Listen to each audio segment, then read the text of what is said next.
आज आपण केली आहे मॅथ्सची ॲक्टिव्हिटी। या ॲक्टिव्हिटीने आपण असं प्रूव्ह करणार आहोत की काही जे शेप्स असतील सेम एरिया असेल पण पेरिमीटर्स त्यांचा वेगवेगळा असू शकतो। Means shapes having equal area may not have equal perimeter. आता इथे त्यांनी आपल्याला सांगितले की तुमच्याकडे 9 जे आहेत ते स्क्वेअर्स आहेत। तो स्क्वेअर प्रत्येकी 1 बाय 1 आहे आणि ग्राफ पेपर वापरून आपल्याला ही ॲक्टिव्हिटी करायची आहे। तर इथे 9 स्क्वेअर आपण सरळ लाईनमध्ये ठेवलेत बघा, 1 2 3 4 5 6 7 8 9। हा जो ग्राफ पेपर आहे, ग्राफ पेपरवरती जो 1 स्क्वेअर असतो तो 1 बाय 1 सेंटीमीटरचा असतो। म्हणजे आता इथे या शेपचं जे लेंथ आहे ती लेंथ किती झाली 9 सेंटीमीटर आणि जी ब्रेड्थ आहे ब्रेड्थ किती झाली 1 सेंटीमीटर। मग आता इथे पेरिमीटर, आता हा शेप कुठला आहे रेक्टँगल, मग रेक्टँगलचा पेरिमीटर असतो 2 into length plus breadth, 2 into L plus B. आता इथे एल आपण बघितली, एल आहे 9 सेंटीमीटर, ब्रेड्थ आहे 1 सेंटीमीटर। मग ते लिहून घ्यायचं 2 इंटू 9 प्लस 1। मग 9 प्लस 1 किती झालं 10, म्हणजे 2 इंटू 10 म्हणजे या जो रेक्टँगल आहे त्याचा पेरिमीटर झाला 20 सेंटीमीटर। आता एरिया किती असेल तर रेक्टँगलच्या एरियाचा फॉर्म्युला आहे लेंथ इंटू ब्रेड्थ। परत लेंथ किती आहे 9 सेंटीमीटर लिहून घ्या, ब्रेड्थ किती आहे 1 सेंटीमीटर लिहून घ्या। म्हणजे हेचा एरिया लिहिताना हे सेंटीमीटर इंटू सेंटीमीटर मल्टिप्लाय जो आहे म्हणजे सेंटीमीटर स्क्वेअर, म्हणजे 9 स्क्वेअर मीटर बोलताना ह्याला म्हणतात 9 स्क्वेअर सेंटीमीटर। म्हणजे area of rectangle is 9 square centimetre. आता दुसरा वे आपण हे जे 9 आपल्याकडे स्क्वेअर्स होते ते आपण एका मोठ्या स्क्वेअरमध्ये अरेंज केले, म्हणजे या प्रकारे अरेंज केले। मग आता इथे किती आहेत बघा 1 2 3, म्हणजे ह्याची जी लेंथ आहे ती किती येणार, लेंथ होणार 3 सेंटीमीटर, ब्रेड पण होणार 1 2 3 3 सेंटीमीटर। मग आता हा स्क्वेअर आहे, स्क्वेअरचा पेरिमीटर काय असतो एल एल एल एल, म्हणजे 4ही एलचे बेरीज म्हणजे 4L असतो। मग आता 4 आणि इथे एलची व्हॅल्यू किती आहे 3, मग 4 इंटू 3 म्हणजे ह्याचा पेरिमीटर किती झाला 12 सेंटीमीटर। आणि स्क्वेअरच्या एरियाचा फॉर्म्युला किती असतो लेंथ स्क्वेअर एल स्क्वेअर। मग आता परत इथे एल किती आहे 3, मग आपण इथे टाकलं 3 आणि 3 स्क्वेअर म्हणजे आला 9 स्क्वेअर सेंटीमीटर। म्हणजे ह्या पण फिगरचा पेरिमीटर आपल्याला आलेला आहे 12 सेंटीमीटर, एरिया आलेला आहे 9 सेंटीमीटर स्क्वेअर। ओके, पेरिमीटर म्हणजे काय, जेव्हा आपण त्या पूर्ण आकृतीला असं फेऱ्या मारतो त्याच्या बाजूने तर त्याला म्हणतात पेरिमीटर, म्हणजे त्याच्या बाहेरचं पूर्ण आउटर जे आहे ते आपल्याला पोर्शन। आणि एरिया म्हणजे जो टोटल एरिया त्याच्या आतमध्ये जो त्याने कव्हर होतो त्याला म्हणतात एरिया। आता आपण थर्ड फिगर ही प्लसची फिगर ठेवली आहे। ओके, आता ह्याच्यामध्ये काय होणार, ही जी लेंथ आहे ही 1 आहे, सगळीकडे 1 1 1, आणि ही जी लेंथ आली आहे इकडे आपली ही बघा, ही जी आहे ती आहे 2 सेंटीमीटर, म्हणजे हे सगळीकडे आहे 2 सेंटीमीटर।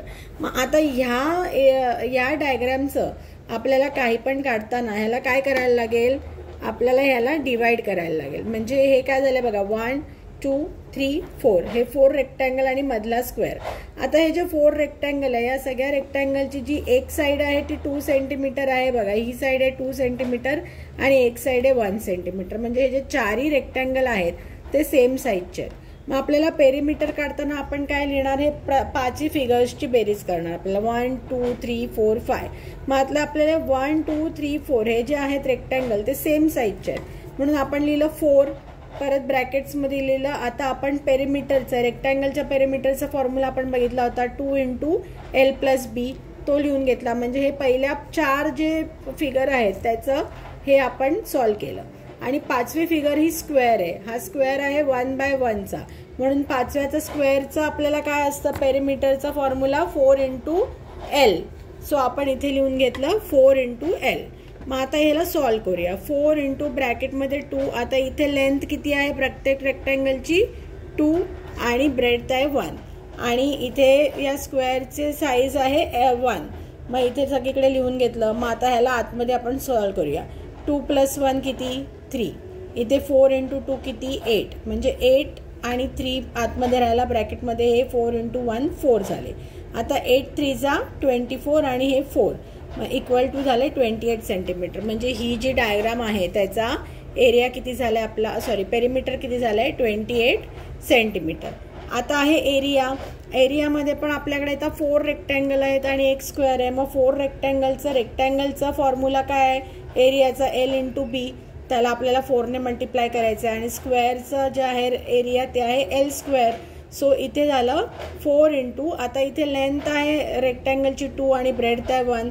मग 4 × 2 × 1 प्लस स्क्वेअरचा आहे लेंथ 1 स्क्वेअर म्हणजे 2 × 1 2 × 4 8 प्लस 1 म्हणजे 9 सेंटीमीटर. म्हणजे या पण जी डायग्राम आहे त्याचा एरिया झाला 9 सेंटीमीटर स्क्वेअर, 9 स्क्वेअर सेंटीमीटर आणि पेरिमीटर झाला आहे 28 सेंटीमीटर. आता आपण या ज्यात 9 आपल्याकडे स्क्वेअर आहेत त्यांना या शेपमध्ये अरेंज केलं. जर या शेपमध्ये अरेंज केलं तर आपल्याकडे कुठल्या 3 फिगर होतील, 1 2 3. त्याच्यामधला हा जो 1 आहे तो आपल्याकडे आहे स्क्वेअर, हा रेक्टँगल आहे, हा रेक्टँगल आहे. हा स्क्वेअरची साईज किती येणार, 1/1 सेंटीमीटर. हा जो मधला रेक्टँगल आहे त्याची जी ही साईज आहे ती 1 सेंटीमीटर येणार, ही येणार 1 2 3. सो ही साईज येणार, लेंथ येणार 3 सेंटीमीटर. हा जो खालचा रेक्टँगल आहे त्याची ही साईज येणार 1 सेंटीमीटर आणि ही 1 2 3 4 5 ही येणार 5 सेंटीमीटर. म्हणजे आता ह्याच्याकडे पेरिमीटर काढायचं तर आपल्याकडे फिगर आहे 1 2 3. 1 आपला काय आहे स्क्वेअर, मग स्क्वेअरचा पेरिमीटरचा फॉर्म्युला 4L. या रेक्टँगलचा फॉर्म्युला 2 × L + B. या रेक्टँगलचा पण फॉर्म्युला 2 × L + B. मग आता इथे L ची व्हॅल्यू आहे 1. सो आपण इथे ठेवलं 4 × 1. आता या फर्स्ट रेक्टँगलमध्ये L आहे 3, B आहे 1. सो इथे आपण लिहिलं 3 + 1. सेकंड रेक्टँगलमध्ये L आहे 5, B आहे 1. सो इथे लिहिलं 5 आणि 1. मग त्याला सॉल्व करा. 4 1 = 4. इथे 3 + 1 4 आहे, 4 म्हणजे इथे आलं 2 × 4. इथे 5 + 1 6 आहे, मग आलं 2 × 6. परत सॉल्व करा. 4 2 × 4 8 2 × 6 12. म्हणजे 4 + 8 12 12 + 12 24 सेंटीमीटर. आता सिमिलरली एरिया म्हणजे स्क्वेअरचा एरिया आला L², या रेक्टँगलचा एरिया आला L × B, या रेक्टँगलचा एरिया आला L × B. सगळीकडे त्या L आणि Bच्या व्हॅल्यू टाका. इथे L आहे 1 स्क्वेअर, इथला L आहे 3, B आहे 1, इथला L आहे 5, B आहे 1. म्हणजे 1 स्क्वेअर प्लस 3 × 1 प्लस 5 × 1 म्हणजे आलं 1 + 3 + 5 म्हणजे 9 सेंटीमीटर स्क्वेअर. म्हणजे या फिगरमध्ये पण काय आला, आपला पेरिमीटर आला 24 सेंटीमीटर आणि एरिया आला 9 स्क्वेअर सेंटीमीटर. आता आपली लास्ट फिगर आहे. आपण हे जे 9 स्क्वेअर आहेत ते अशा प्रकारे ठेवलेले आहेत. म्हणजे इथे आपल्याला काय मिळालं, 9 छोटे छोटे स्क्वेअर मिळाले. प्रत्येक स्क्वेअर 1/1चा आहे. मग ह्याचा पेरिमीटर काय येणार, स्क्वेअरचा पेरिमीटर आहे 4 × L 9 टाइम्स, कारण हे सगळ्याचं सेमच आहे साईज बरोबर. मग 4 × L, L ची व्हॅल्यू आहे 1. मग 9 × 4 × 1 म्हणजेच 9 × 4 म्हणजे आलं 36 सेंटीमीटर. म्हणजे ह्याचा पेरिमीटर आला 36 सेंटीमीटर. वेरज इथे एरिया आला 9 टाइम्स L², कारण स्क्वेअरचा एरिया आहे L² आणि इथे सगळे स्क्वेअर सेमच आहेत म्हणून 9 times L². 9 × 1 square 9 × 1. So area आला 9 सेंटीमीटर स्क्वेअर. सो आपण इथे आता बघू शकू, जर आपण हे जे टेबल बनवलं आहे फिगर 1 2 3 4 5 कुठलीही फिगर घेतली तर आपण बघू शकतो की एरिया सेम आहे 9 सेंटीमीटर स्क्वेअर, बट पेरिमीटर जो आहे तो बदललेला आहे. तो अशा प्रकारे आपल्याला हे प्रूव्ह केलेलं आहे की ज्या फिगर्सचा एरिया सेम असेल त्याचा पेरिमीटर सेम असेलच असं नाही.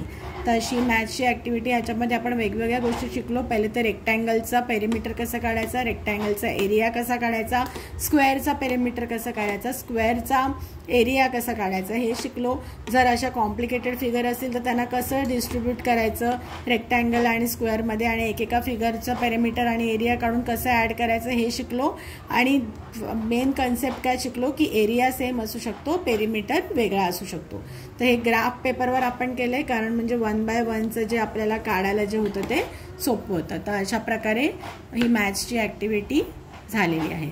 तुम्हाला आमचं व्हिडिओज आवडत असतील, तुम्हाला त्याच्यामुळे जर जास्त समजत असेल किंवा एखादी गोष्ट समजत नसेल तरी आम्हाला सांगा, कमेंटमध्ये तुमच्या प्रतिक्रिया कळवा आणि आमच्या व्हिडिओजना लाईक, सबस्क्राईब आणि शेअर करायला विसरू नका. थँक्यू.